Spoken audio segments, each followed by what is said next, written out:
Assalamualaikum warahmatullahi wabarakatuh. Perkenalkan, nama saya Aspiranti, NIM 1812041013. Saya mahasiswa jurusan Fisika, Prodi Pendidikan Fisika kelas A.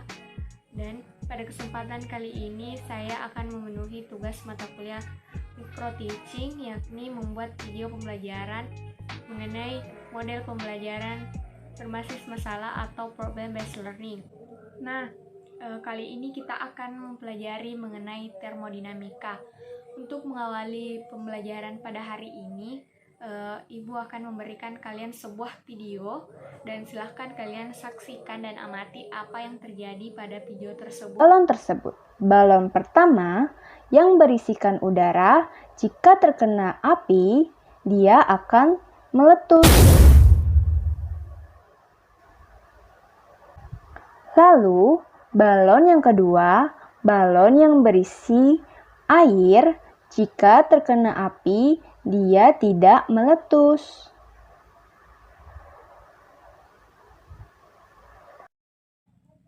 Oke, dari video yang telah kalian saksikan tadi, terjadi dua buah peristiwa ya.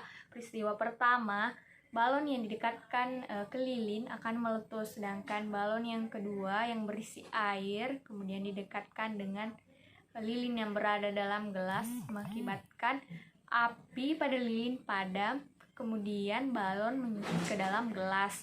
Nah, dari peristiwa pertama dan kedua, ada yang bisa menjelaskan kenapa sih bisa terjadi hal tersebut? Oke, dari bagian sana mengatakan bahwa peristiwa pertama terjadi karena lilin yang didekatkan dengan balon mengakibatkan permukaan balon menjadi tipis kemudian meletus ya. Dari sana mengatakan peristiwa kedua terjadi karena air di dalam balon mengakibatkan padamnya api pada lilin. Oke, betul sekali. Untuk melengkapi jawaban kalian, pada peristiwa pertama, balon tidak dapat menyerap kalor yang dilepaskan oleh sistem, sehingga suhu permukaan balon menjadi panas dan akhirnya mencapai titik jenuh sehingga balon tersebut meletus. Sedangkan pada peristiwa kedua, kenapa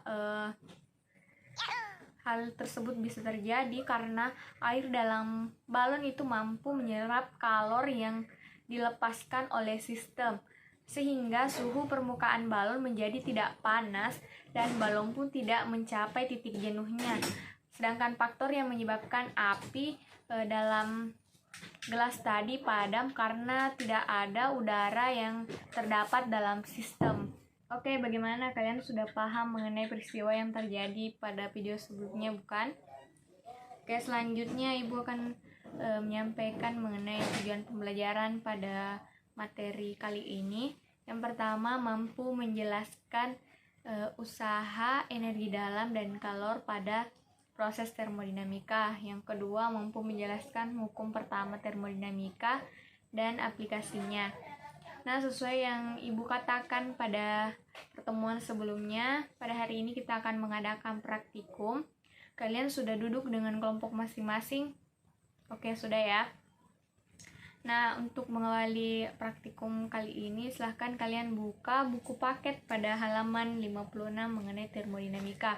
Ibu berikan waktu selama 20 menit, silahkan kalian pelajari mengenai termodinamika tersebut, dan nanti akan dilanjutkan dengan praktikum ya. Oke, silahkan perwakilan kelompok mengambil LKPD-nya masing-masing ya. Dan untuk setiap kelompok, apabila ada yang ingin ditanyakan mengenai praktikum kali ini, silahkan ditanyakan ya. Oke, kelompok 1 ya. Silakan. Pertanyaannya mengenai prosedur ke-8 ya. Pada prosedur ke-8 itu kalian cukup menyimpan sedikit air panas di dalam termos yang kalian bawa ya. Dan kalian nanti cukup mengamati apa yang terjadi pada air di dalam termos tersebut. Oke, sudah paham? Bagi yang lain ada yang ingin bertanya?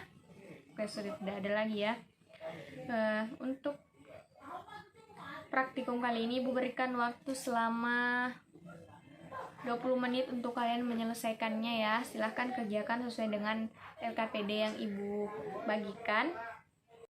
Nah, nanti untuk hasil praktikum kalian, Ibu harapkan nanti dari setiap kelompok untuk memaparkan hasil diskusinya atau hasil praktikumnya di depan ya. Oke, silahkan dari kelompok 5 untuk memaparkan hasil praktikum yang kalian peroleh ya. Peristiwa 1 disebut sistem terbuka pada air di dalam gelas yang dibiarkan terbuka mengalami pertukaran energi dan benda dengan lingkungannya. Pada peristiwa 2 disebut sistem tertutup, air di dalam gelas yang ditutup mengalami pertukaran energi dan tidak terjadi pertukaran dengan lingkungannya.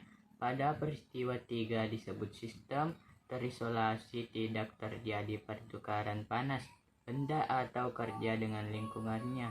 Termos sendiri merupakan aplikasi dari hukum termodinamika 1. Oke, untuk kelompok selanjutnya dari kelompok 2 ya. Oke, dari hasil diskusi mulai dari kelompok pertama sampai kelompok 6 dapat Ibu simpulkan bahwa pada peristiwa pertama, yakni air panas yang dibiarkan pada gelas yang terbuka mengalami pertukaran energi, panas dan kerja dan benda dengan lingkungannya.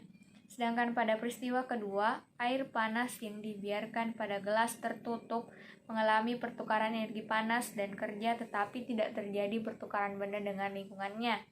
Sedangkan yang peristiwa ketiga, air yang dibiarkan di dalam termos, yakni sistem terisolasi, di dalam termos tak terjadi pertukaran panas, benda atau kerja dengan lingkungan. Pada tabung di bagian dalam termos yang digunakan sebagai wadah air terisolasi dengan lingkungan luar karena adanya ruang hampa udara di antara tabung bagian dalam dengan bagian luar. Maka dari itu pada termos tidak terjadi perpindahan kalor maupun benda dari sistem menuju lingkungan maupun sebaliknya. Termos menggunakan bahan yang bersifat adiabatik. Dengan menggunakan bahan yang bersifat adiabatik, termos dapat mempertahankan suhu di dalamnya. Termos sendiri merupakan penerapan dari hukum pertama termodinamika. Silahkan LKPD yang telah Ibu bagikan tadi kalian kumpulkan ya.